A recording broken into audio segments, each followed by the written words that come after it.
തിരുവനന്തപുരത്ത് നിയന്ത്രണം വിട്ട ആംബുലൻസ് ഇടിച്ച് സ്കൂട്ടർ യാത്രികന് ഗുരുതര പരിക്ക്. പള്ളിപ്പുറത്താണ് അപകടം. പരുക്കേറ്റയാളെ തിരിച്ചറിഞ്ഞിട്ടില്ല. അഖിൽ ഷാ അൻസാർ ചേരുന്നു വിവരങ്ങളുമായി. അഖിൽ ഷാ, എന്താണ് ഈ അപകടവുമായി ബന്ധപ്പെട്ട വിവരങ്ങൾ?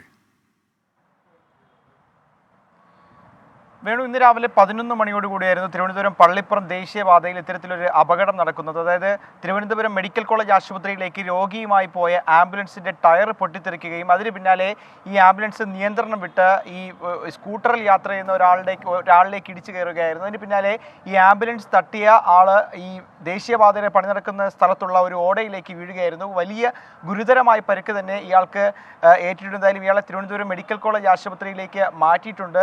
ഈ പരിക്കേറ്റ ആളുടെ സ്ഥലമോ അല്ലെങ്കിൽ ഇയാളുടെ പേര് വിവരങ്ങളോ ഇതുവരെ ലഭിച്ചിട്ടില്ല. എന്തായാലും അതുമായി ബന്ധപ്പെട്ട അന്വേഷണവും പോലീസ് ഉൾപ്പെടെ നടത്തുന്നുണ്ട്. എന്തായാലും ആൾക്ക് വലിയ ഗുരുതരമായ പരിക്കാണ് ഏറ്റത്. എന്തായാലും ആംബുലൻസിൽ ഉണ്ടായിരുന്നവർക്ക് വലിയ പ്രശ്നങ്ങളൊന്നും ഇല്ല എന്നുള്ളതാണ് ഇപ്പോൾ ലഭിക്കുന്ന വിവരം. വേണു, ശരി. അഖിൽ ഷാ അൻസാറാണ് വിവരങ്ങൾ നൽകിയത്.